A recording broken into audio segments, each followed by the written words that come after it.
guys, thanks so much for clicking on the video. My name is Leah and let's recap and review Married to Medicine. This is season 9 episode 11. And one thing I got to say, these rumors, they get dangerous. Like, we are hitting like defamation kind of lawsuit, like character assassination rumors, and I'm just like, I'm gonna need y'all to pump the brakes. Pump them brakes. But let's get into this review. So let's get a little spicy before we get into the review. So y'all, it is, well, I was about to say it is congratulations, but let's give some congratulations to Miss Audra. So it seems like Audra is 9 months pregnant as of lately, as of now. But a lot of people have been speculating, like in her confessional, she does kind of look pregnant. And you know, they film the confessionals like after they're done taping or like after they film a couple of episodes, but you can kind of tell like she's getting that glowy kind of plump look. But Heavenly posted this to her social media and it said, well, on Instagram, it says, yes, my girl at Audra the attorney is pregnant, 9 months actually. And guess who is the grandmother? Oh, not grandmother, godmother. Yes, I want to spoil her bundle of joy. Can't wait until he gets here. Our first boy on the show. Hashtag married to medicine. Hashtag team daddy. And she looks beautiful. Her and Martin. I think that's that man's name. I think that man's name is Martin. But they look good. The next thing I want to talk about is Miss Carmitha. I still can't believe somebody named their child Carmitha. That's like or Miss Mitha. I call her Mitha if I met her in real life. But basically, it seems like, or a legend, because I've been seeing a lot of people, because I, like, even though I do YouTube, I am an avid YouTube watcher. Like, I got my faves that I watch consistently, that I've been watching for like years. And I was in some of the people's comments and I saw this going around, and I also saw it online in some of the spaces with Married to Medicine. But allegedly, and they're saying that, you know, Heavenly, like, you know, spilled the tea because, you know, on her channel. But allegedly, there's this rumor going around that Miss Carmitha did put the pause on Anila, that they chopped and screwed and edited the Christmas party like so much that nobody saw Miss Carmitha, and they're saying that like she either like mushed, shoved, or all the way like snatched up Anila to the point where Anila ended up falling on the floor. And I'm just like, my goodness. I said, y'all was really about to tear up that lady home. They was really about to tear up Toya's home. On top of that, there is also this alleged tea going around that it was a setup, that Heavenly, Toya, and Anila, no, not Toya, Heavenly, Quad, and Anila kind of like concocted this whole situation, allegedly. And Toya knew something was up. That's why she brung Miss Carmitha, Miss Mitha, because I was under the impression that Anila's 2+1s were actually like her plus, like what they were +1s. But supposedly, a lot of people have been saying that they heard allegedly that these women were already invited to the party. So the rumors is going around that Toya heard about it, and that's why she brung her friend, and that's why she got the party started. I guess they were saying that it didn't go any further than what it was supposed to be about the whole rumor alleging that Toya might have slept with someone, because Audra kind of put a monkey wrench in the plan when she decided to like list off Toya's financial situation. I said, my God, today. I said, y'all out here doing too much. But let's get into this review, y'all. All right, y'all. So the episode opens up where we left off. We're still at Quad's like housewarming / Christmas party. Audra just, like, you know, did a soliloquy breaking down like a thesis, the doctoral defense of how she's showing us Toya's financial situation. We end up finding out that all of that is public knowledge. I did see somewhere that some people said in some states that you actually have to pay for that information, but I guess they talked about it later in the episode that in Georgia you don't have to pay for it. You can just get that information at hand because it's public information. So Toya's like kind of annoyed. It's still, honestly, even with the second episode of them re-showing what she did, it fell flat. I'm sorry. I know a lot of y'all hate Toya. I get it. She's annoying. But in this moment, Audra was doing too much. And this, like, I went back and looked at the last episode, because even in the first episode, like when I reviewed the last episode, I really wasn't paying attention. But there was no point for Audra to come at Toya at this Christmas party, because she had already checked her at Simone and Cecil's house. So it was like, y'all already had a conversation. You already checked her, because Toya really didn't have any rebuttal or like to what Audra said. But then you came to Quad's house on a like with more energy. So I'm like, did more things happen? Was Toya picking at you? And even if she was picking at you, you have to have enough common sense. You out here yelling like you're an attorney to shut up and sit down. And sometimes I've learned that sometimes it's better to let somebody else look stupid then you make yourself look stupid, because in this moment she made herself look stupid. So while they're sitting down after what Audra did, you got Heavenly whispering in Toya's ear, like, you know, one of them says, like, I'm trying to let you know, one of them says you was out here you sleeping with somebody in the neighborhood. Toya directly was like, which one of you said it? She said, I take my shoe off and beat all y'all. I said, ooh. I said, and my thing is like, they're all whack. All three of them are whack. Like I told y'all, Toya is not my favorite. But the fact that y'all came here on some sus type activity, whether you believe what I was talking about in the spicy corner, that they were trying to set Toya up, Anila still brung women that don't like Toya to get a rise out of Toya. And even if if Heavenly's putting 20 on 10, the fact that y'all came here, y'all in a clique of 3, and y'all didn't even have enough balls to like stand up and be like, yeah, I said it. And the moment Toya was like, I take my shoe off and beat all of y'all, and y'all just kind of just was like, I never said that. I never said it. Anila, hand to God, I don't believe it. And I don't know where it started from. The other lady said, I never effing said that. I'm like, but you came here sitting on your high horse thinking you was doing something by being in her presence. I was just like, oh, y'all are weak. Y'all are weak.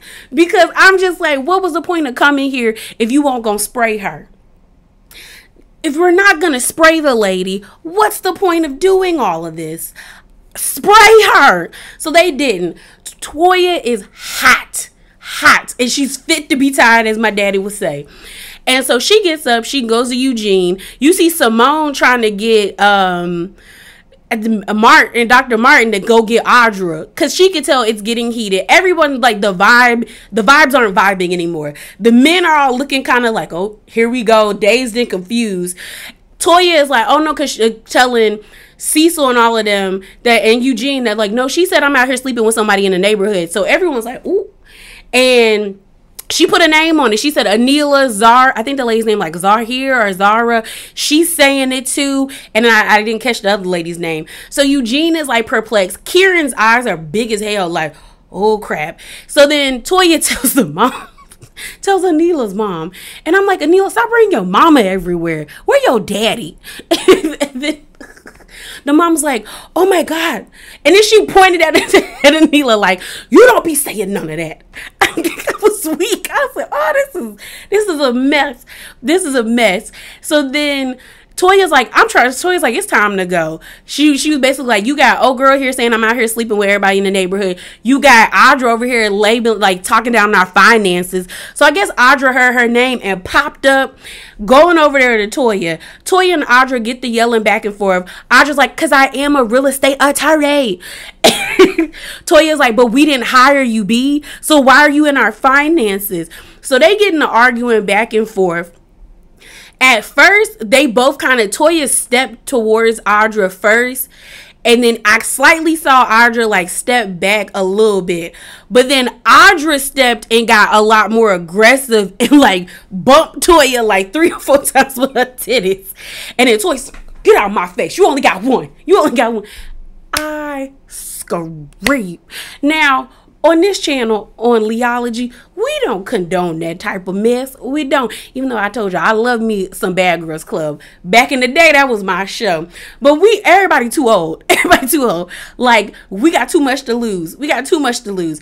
And my thing is, like, for Audra to be screaming that, like, she's a real estate attorney, she's this and she's that, you made yourself look a mess. The fact that your man had to pull you to the corner and you had to be like, I was like, Audra, why were you so amped? Because my thing is, like, if I felt like I cleared somebody, I'm not going to be amped. I'm going to sit in my pretty and be like, yeah, I cleared her. That's why everything's spiraling. Because it's like, Audra could have won this moment in the fact of you read her down with your thesis dissertation about her finances. On top of the fact, there's other women here spreading the rumor or letting the rumor be out there that she's sleeping with people in the neighborhood. Toya got a 2-piece and a biscuit punched to her ego and her gut and her pride. All you had to do was sit there and look pretty in your nice little your strapless dress. Well, you know, it was strap with your big hair and just sit there and be pretty. But you were too amped and you made yourself look crazy because you bumped her. And mind you, I looked at the fight like more than 3 times because it looked like when they were arguing at first, when Toya said, we didn't hire you, B, she did kind of step towards Audra, but she didn't bump or touch Audra. She just stepped into her personal space. So Audra to me was in her right to like shove Toya or move out the way. But then Audra made it worse by stepping into Toya's personal space and then bodies to bodies touching. On top of that, they were leaving. So it still makes you look like the aggressor because you saw her get her husband and leave. Audra was doing too much. And I mean, she might be back next season. I'm cool with her being back next season. I somewhat like her. I think she would have to grow on me as the seasons continue. But I think she made herself look crazy because it's like you're constantly yelling that you're a real estate attorney, that you have this and you have this. But yet you weren't thinking about being a real estate attorney or how your public image would be perceived by labeling out somebody's finances as a way to read them and then chest bumping the lady and then trying to haul off because you hauled back. And I know a lot of people are like, if Audra would have connected, what's it called?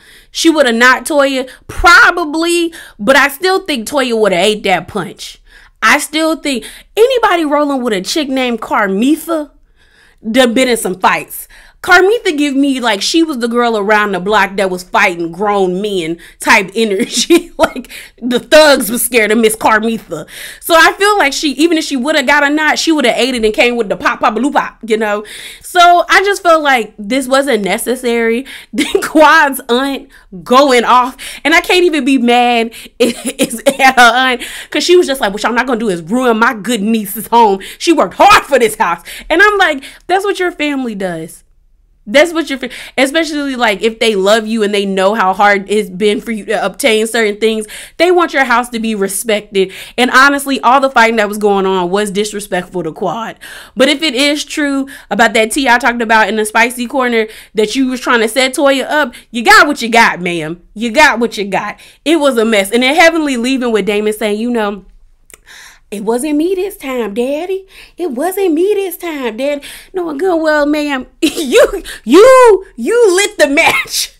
You lit, like Simone said, who needs matches when you got Heavenly to start everything? Because you kind of did. Like you ain't, after Toya got read or exposed about her finances, there was no need for Heavenly to be like, you know, they talking about you saying that you sleeping with a man in the neighborhood. Mess. Chaos, confusion, and mess. But it was a good scene. So let's move on to the next one. All right, y'all. So before we get into the next scene, I forgot to say this. Contessa and Jackie had me tickled. The way Jackie was sitting in her lemon dress and just sitting in that chair looking at everybody act the fool tickled me to myself. Because Jackie was like... And I know she went home and told Curtis about this mess and was like, they was acting up. I will say Cecil did try to like diffuse the situation before it got too big when Toya went back to yell at Zara and Anila and them. Because you see him with like food in his mouth, like, with his hand trying to usher her to the door.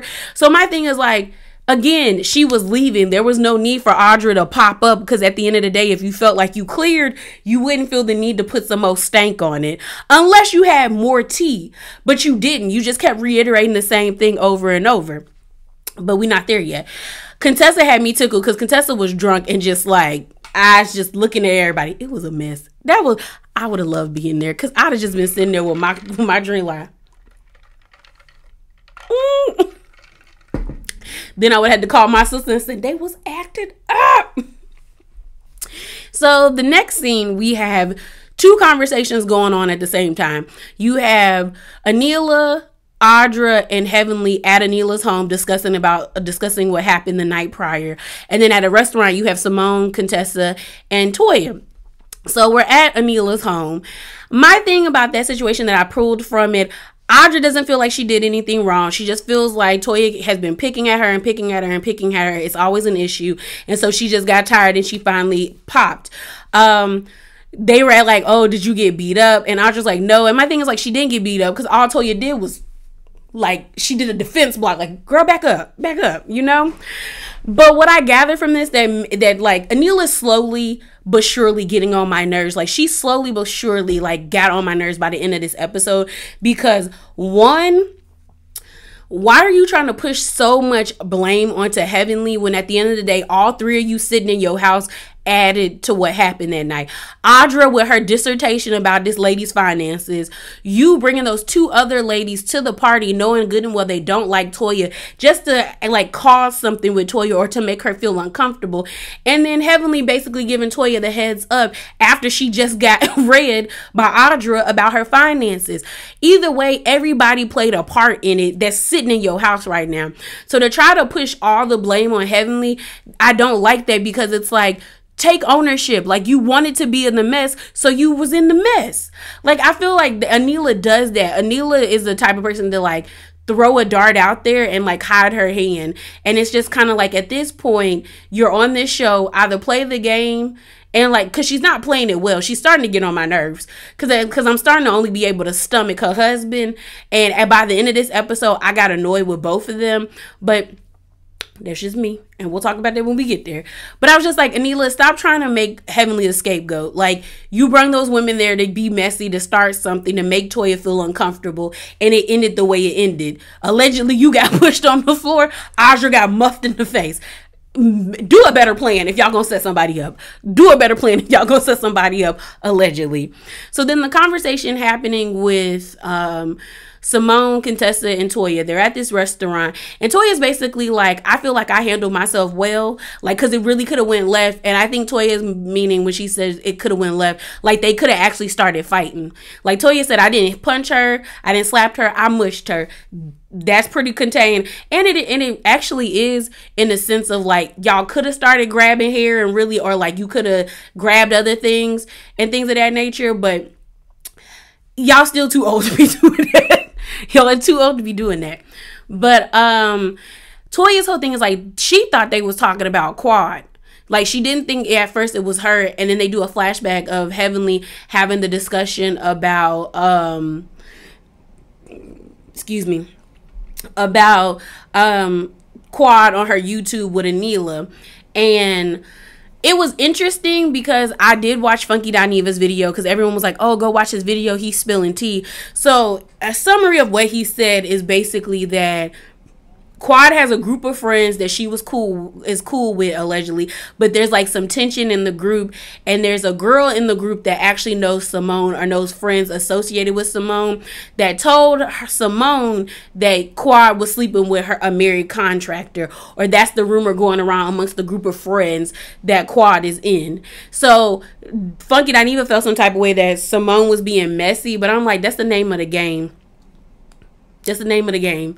Like, and my thing is like, the only person you could really be like, who you could be mad at Simone, but I feel like you could also be mad at Heavenly, because we wouldn't be talking about her sleeping with a married man if Heavenly wouldn't have put it on her YouTube channel and then the network bringing the YouTube channel to the show. Like, it is what it is at this point. But Simone says, yeah, like, it's supposed to be her married contractor. Contessa being like, oh my gosh. I was like, Contessa, girl, stop acting shocked. It is what it is. Y'all know these rumors is going around. And like I said, I feel like we're getting to the point where we're going to like defamation territory. Y'all saying Toya out here sleeping around with people. You saying Quad out here sleeping around with people. Audra wasn't that bad because it's public information, but she's knocking her own credibility in her own character, because people are now like, you as an attorney is looking at people's personal information to spray them with, even though it's public knowledge. For her to be going on and on and on about being an attorney, it doesn't look well for her. And I like Audra.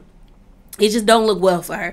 So I feel like we're hitting territory, and we're definitely hitting it when we get to this whole burglary situation. So then we move on. We have a really beautiful scene of Quad and her family celebrating her brother's 35th birthday. I thought it was nice. I forgot like that we had already previously saw Mason's mom, because she was living with them that time, Mason, when we saw Mason as a little baby with all that fro baby with all that hair. And I knew she was pregnant at that time. So I guess either, I don't know if the baby is not her brother's kid, or if, like, you know, she just has that child and Quad has this one. I think at the reunion, they gonna need to clear it up, because now people are like, well, why doesn't Mason's mom have him? It seems kind of weird. Like, and I think they said the lady still lives like either in Tennessee or she lives in Atlanta or Georgia somewhere. It's just the relationship is weird. I mean, I like Mason. I do. He reminds me of one of my little cousins who gets on my nerves, who just has a smart mouth. But like, I like his personality. Like when he told Quad it was gonna be his fault if they had a really nice collage of pictures of his dad fail because she told him to help. I cackled. I was like, dang, that's something that like my cousin or my little cousins would say, just because they just have that type of energy and personality. But I thought it was a beautiful moment when they lit the I don't know what they call those things. I think they're like, you know, are they lanterns? Yeah, the lanterns that you float into the air. And then it was just them saying, like, you know, we miss you, but, you know, we know you watching over us. And I thought it was a sweet scene. I really did. We next saw a scene of Contessa getting ready for her bodybuilding. I don't even know why I said body like that. Her bodybuilding. And, you know, I gotta cut Contessa some slack, because I realized that I've been going really hard on her based off of like my perception of my cousin, who is very committed and very meticulous and disciplined about her bodybuilding. But I'm realizing Contessa is a novice, and maybe this is just something to help her feel better about herself. I also feel like there is still definitely trouble in paradise, because Contessa is not very subtle about like looking at other men. Because if you put Scott in Contessa's position and he was talking about women, we would all be looking at him like, bro. And I'm starting to look at Contessa like, girl, are you not sexually attracted to your husband? Because every man you come in contact with, if I wasn't married, ugh, like, I'm not hating my job as you touch on this fine black man. I'm like, girl, does he not do it for you? Maybe that's the issue. He not doing it for you. I don't know. I just know that, like, Scott and Contessa staying around for their kids is stupid to me. It is stupid to me, because as someone who knows people who have been in not relationships, but like been the products of like divorce, and like their parents waiting until they go to college to have a divorce, the consensus is normally like, if they would have got it done sooner, we probably would have better relationships with both sets of parents, or a better relationship as a family. Because just because you get divorced doesn't mean that y'all aren't still some type of family if there's kids involved. When it's like two different people and y'all got nothing between y'all, yeah, we checking the deuces. But if you have kids, you still have to have some type of family. And both of the people I've spoken to about it have oftentimes said, like, bro, if my parents would have just got divorced sooner, I would have had a better relationship with both of them, because constantly seeing them fight or knowing that they're unhappy makes you unhappy and makes you start to resent both your parents for not being, I guess, strong enough or having enough courage to just move on and create a better situation. So I always tell people, staying for the kids is stupid. It's stupid. Go on and be happy. Your kids will adapt. Your kids will adapt. So let's move on to Anila, because I got a lot to say about her family situation, about Miss Gomez, and this whole robbery, because So let's talk about Anila. Like I told y'all, I'm over this lady. I am over her, because I feel like her storyline is contrived, and it's also painting her overall in a negative light to me, because at the end of the day, you chose to have 2 kids. If you don't have the cognitive ability to take care of them or the emotional capacity to deal with it, then why'd you have these 2 kids? I felt bad for her mom, and y'all know her mom get on my nerves. But when her mom walked down the steps and she said, you know, when I was in Savannah, my face was bright and sunny. Here it's gloomy. And what that tells me is mama is tired. Mama is tired, because at the end of the day, Anila's 42, which she screamed today, screamed in the episode, and her mom has to be around like 60 or 70, and walking up and down steps when you're that old gets tiring. Probably where they live is not such a huge home, and it might be 2 levels, but it's not as big, or they might live in a flat. It's just that, like, I don't understand why they're making this so hard. Like, I was like, man, go back to Savannah, mama. Take you and your husband, pack up, go back to Savannah where you can be with your community and have a good ass time in your old age and just live out your days. Is celebrating. It just feels like Anila and Kieran, and y'all know I love me some sarcastic Kieran, but it feels like they're users, because when they talked about how they were going to contact Miss Gomez, and if she agreed, they would give her a home to live in, not a home, but a room in the house with a bed and a car. Those are basic things for nannies, especially the things that Miss Gomez was doing. If y'all don't know, oftentimes people who have nannies that do the amount of work Miss Gomez seem to have been doing, and like I told y'all, they had that lady out here like a single mother, of like picking up kids, taking the kids back from school and to school, taking them to after school programs, grocery shopping for the family, cooking and cleaning and feeding the family. They live in during the week, and then on the weekends, or maybe like Friday through Sunday, they go home to their place. And it's like, no wonder she was ready when she got in her car to drive back to Texas. She was ready to go. It also explains why she didn't give y'all that much, like enough time to like regroup or try to like persuade her, because she's tired. Like, if your mom is tired and it doesn't even seem like she's been here that long, why would Miss Gomez be that tired? I've noticed since the season Anila and her husband got on that it just felt like Miss Gomez did everything for them, and it also feels like they didn't pay that lady what she was worth. And I'm just like, yeah, y'all wanted a servant, because I was like, this doesn't make sense to me that she wasn't getting what she needed from y'all. Like that, I was just like, yeah, leave Miss Gomez alone. Leave Miss Gomez alone. Let her be in Texas with her grandkids and her kids and enjoy her time with them. She gave y'all her time. She was with y'all for, I think, almost 5 years, because I think the youngest one is 5. The little boy is 5. And they said she's been there since he was a baby in Anila's stomach. So yeah, let that lady do her.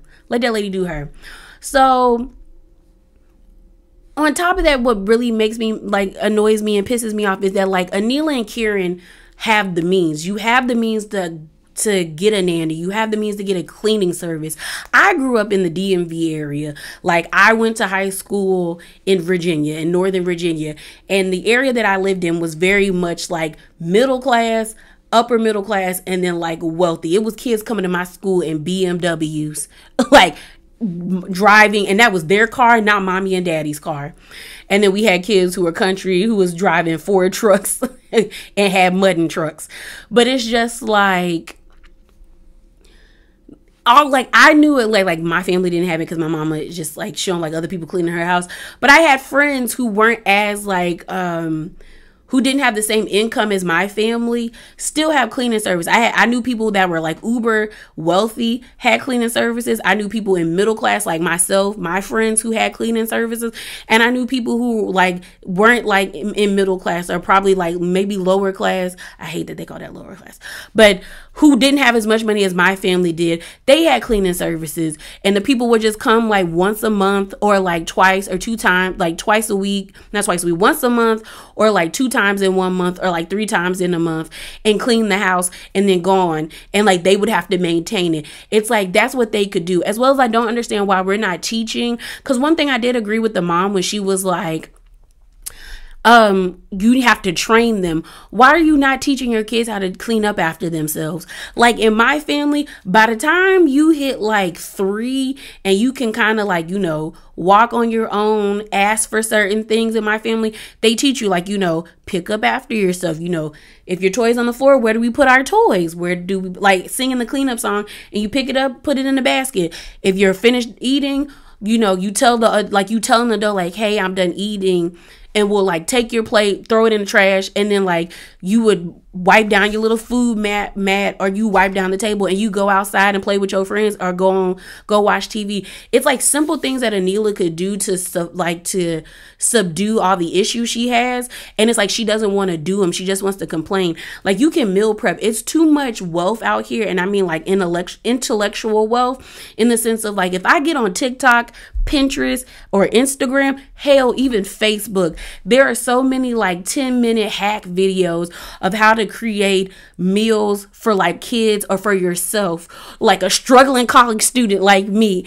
to like cook and clean for yourself, or like prepare meals for yourself, so that it doesn't pile up. And it's like, Anila has that ability, but she's not using it. If you're blogging every day, you're on your phone 24/7. So you can look up these videos. It's just, it annoys me. So by the end of the episode, Anila gets robbed. She posts on Instagram basically saying like on December the 19th, 2021, that she was out with her family, and when they came home, their house was like ransacked. They stole important things like rings and valuables like that.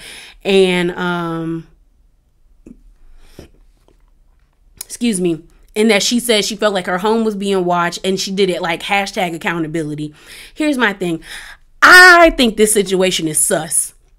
I think it's sus because why do you have a $4 million home, or I think they said Anila's home was like 3.5 million or something close around that. I'ma just round it, a $4 million home, and you don't have cameras everywhere. Even I lived in a gated community and we had cameras.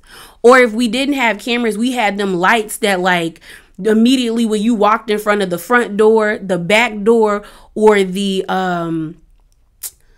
what's it called, the garage door, the motion sensor would go off, and it was like a strobe light, like not a strobe light, but one of them like floodlights on you, so we could see who you were. Like, I know a lot of people that had cameras growing up that were not living in $1 million. So hell, even now you can get on Amazon and get you a camera, like that's not a Ring, for like $20. Download an app, and there you go. There you go. So it's just like, why don't you have footage of it? And why were you touching everything in her little her little Instagram video? Because I was like, your fingerprints are messing with the fingerprints that they could get off your stuff. There's a lot of things about this situation I feel is sus, but what I really don't like is that we're hitting dangerous territory as it comes for Married to Medicine, when we're accusing other cast members of setting up robberies. At the end of the day, them saying that Toya possibly set this robbery up is not a dig at Toya, it's a dig at Eugene, because they're not going to even look at Toya and not think Eugene wasn't in on it. So now y'all are possibly jeopardizing somebody's future and career for some storyline. And then I just got out of Spaces, and like I said in Spaces, if I think one of my neighbors robbed from me, I am telling the police, I am giving them your license plate, and I'm telling them to go get back my stuff if I really think someone robbed me. So why are we blaming Toya and not calling 911? Because in that post, she did say the police were investigating. I just feel like I don't like that. And what I've been seeing on YouTube, supposedly, allegedly, on Funky, and I watched it on Funky.Neva's, but I'm saying allegedly because y'all not gonna get me in trouble. Funky.Neva said on his video, like when he did his review, that Carrie told Heavenly that Toya told her that there was a hit out on Anila's home, like a few days before the robbery actually transpired. On the night of the robbery, allegedly, Toya had a huge party at her house, and I guess some friends and family from Detroit stopped by. They were saying that, you got to keep the gate open because they were ushering everybody in and checking everyone in as they were coming in. They are assuming, or the cast is assuming, that while that was happening, either people from Toya's party or people that were already watching the neighborhood took that as an opportunity to come in the neighborhood and then hit Anila's home. And so now that is why Quad said, oh, like, you know, it's getting real serious is like when people are getting into a fight, and next thing you know, someone's house is getting robbed. That's what Heavenly and Quad were talking about. Simone and Cecil were talking, and Simone basically said that, like, she got enemies. Like, you out here running with people in the crowd that are spreading rumors. Why wouldn't you think people might come after you? I just feel like we're hitting territory that you can't come back from. And I don't like it because I genuinely like everybody on Married to Medicine. Like I said, there's people I don't really like. But as an ensemble cast, like, this is one of my favorite shows to watch. And I don't think it's getting dark, because I know some people are like, it's getting too dark. I don't think it's getting dark, because we've had this. We had people cheat on people publicly. Shouts out to you, Curtis. We had the whole situation. Oh, and Dr.